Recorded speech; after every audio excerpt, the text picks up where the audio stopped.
मराठी अक्षर भारतीचा तिसरा चॅप्टर आहे, तिसरा पाठ आहे शाल. त्याचे लेखक आहेत राग जाधव. कवी, समीक्षक, ललित लेखक, साहित्याची जाण असलेले असे हे व्यक्तिमत्व.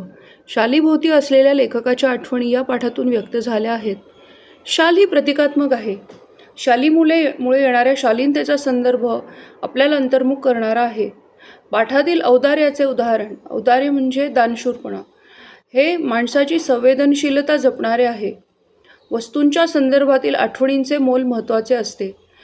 कोणत्याही निर्जीव वस्तूशी निगडीत असलेले संबंध मानवी भावना तरल ठेवतात. वस्तूशी निगडीत असलेली कोणती आठवण असो अथवा प्रसंग, त्याचे मानवी संदर्भ सर्वार्थाने महत्त्वाचे ठरतात. ह्या शालीमध्ये लेखकाच्या 3 आठवणी आहेत आणि तिन्ही शालीच्या अवतीभोवती आहेत.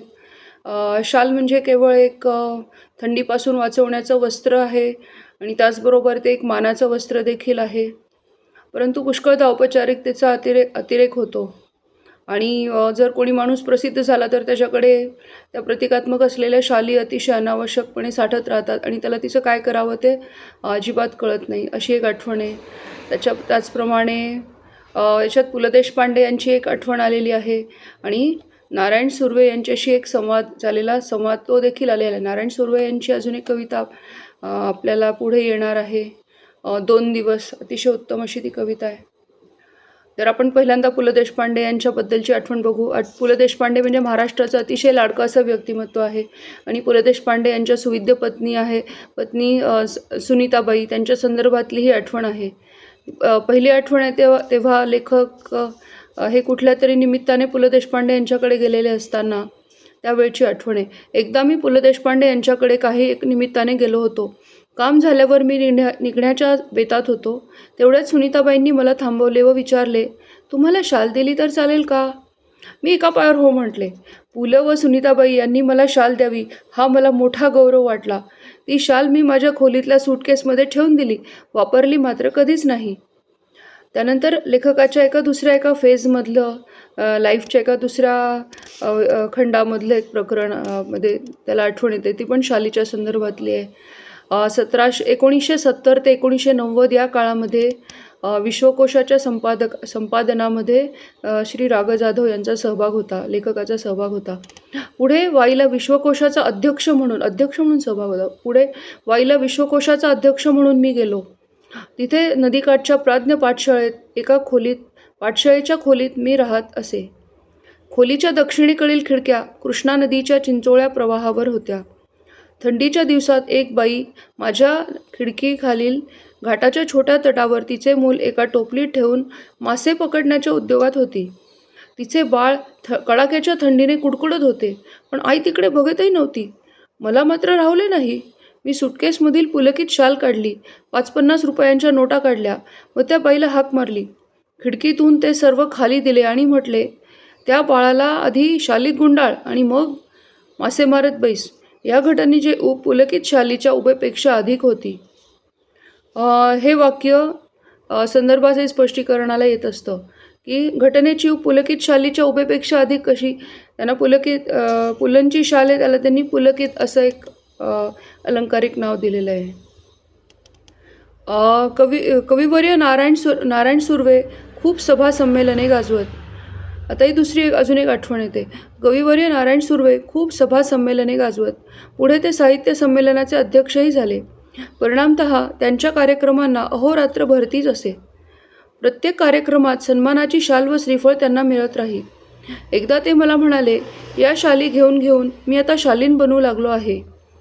त्यांच्या बोलण्यातील उपरोधी खोच माझ्याच नव्हे तर कोणाच्याही सहजपणे लक्षात येणारी होती. शाल व शालीनता यांचा संबंध काय?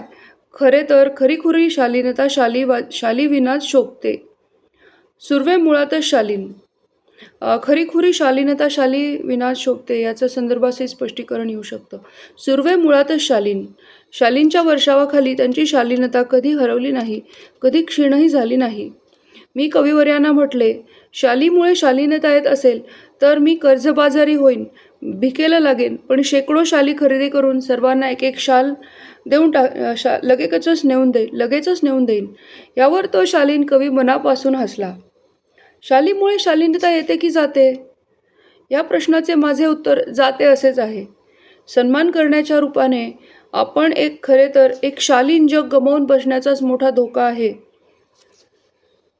हे देखील वाक्य विचार करण्यासारखं आहे की सन्मान करण्याच्या रूपाने आपण शालीन जग, कधी कधी प्रतीक एवढी मोठी होतात की त्याच्या मागची भावना दुय्यम ठरू लागते.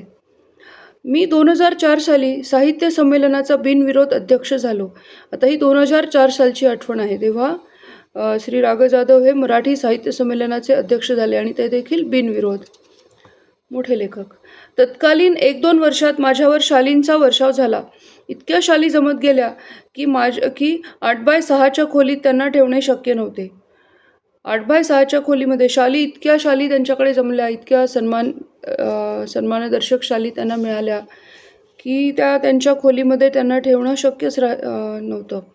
मग मी सगळ्या शालींचे गाठोडे बांधून निकटवर्ती मित्राकडे ठेवले व त्या शाली वापरण्याचे वगैरे त्याला सर्वाधिकार दिले.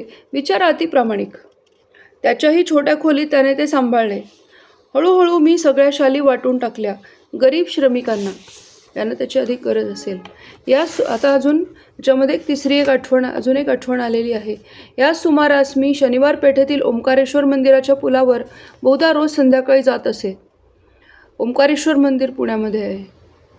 तेथील कट्ट्यावर बसणे मला आवडे. एक दिवस काय घडले की कडक थंडीच्या दिवसात एक म्हातारा अशक्त भिक्षेकरी कट्ट्याला लागून चिरगुटे म्हणजे चिंध्या, कट्टा म्हणजे ओटा, चिरगुटे पांघरून कुडकुडत बसल्याचे मी पाहिले. दुसऱ्या दिवशी मी 2 शाली घेऊन ओंकारेश्वराच्या कट्ट्यावर आलो. तो म्हातारा होताच. त्याला दोन्ही शाली दिल्या. त्याने थरथरत्या हाताने मला नमस्कार केला. पुढे 4-5 दिवस मला काही कामांमुळे संध्याकाळी ओंकारेश्वराला जाण्यास उसंत लाभली नाही. त्यानंतर मी नेहमीप्रमाणे ये-जा करत राहिलो. मग एकदम त्या भिक्षेकरी वृद्धाची आठवण आली. तो नेहमीच्या ठिकाणी नव्हताच. तेथील पुलावर चक्कर मारावी म्हणून मी उठलो व पुलावरून चालू लागलो. पुलाच्या जवळपास मध्यावर तो भिक्षेकरी म्हातारा दिसला. मी लगबगीने त्याच्याकडे गेलो. पाहतो तर काय, 30 चिरगुटे अंगाखाली व अंगावर, तेच कुडकुडणे, तेच दिनवाणे जिणे. मी म्हटले, बाबा तुम्ही मला ओळखले? त्याने नकारार्थी मान हलवली. मग मीच म्हटले, बाबा 5-6 दिवसांपूर्वी मी तुम्हाला 2 शाली दिल्या होत्या, आठवते? त्यावर म्हातारा खुलला व पुन्हा हात जोडून म्हणाला, हे भल्या माणसा, तू लय मोठा, म्यासनी शाली दिल्या. पण बाबा, म्या भिकाऱ्याला शाली कशा शोभतील? त्या शोभेपेक्षा पोटाची आग लय वाईट. मी शाली इकल्या व 1-2 दिवसभर पोटभर जेवून घेतलं बाबा. आमचं हे असलं बिकट जेणं, तुझं लई उपकार आहेत बाबा. शालीची ऊब व पोटाची आग आणि अन्नाची ऊब. आणि शेवटी एक सुंदर कॉमेंट केली आहे, भुकेल्यास अन्न द्यावे, तहानल्यास पाणी द्यावे आणि हेही जमलं नाही तर अभाग्यांना सन्मानाच्या शाली तरी द्याव्यात. तर हा असा चॅप्टर आहे, अतिशय लक्षात राहील असा आणि एक शिकवण देणारा एक सुंदरसा चॅप्टर आहे. त्याची प्रश्नोत्तरं, शब्दार्थ वगैरे आपण पुढील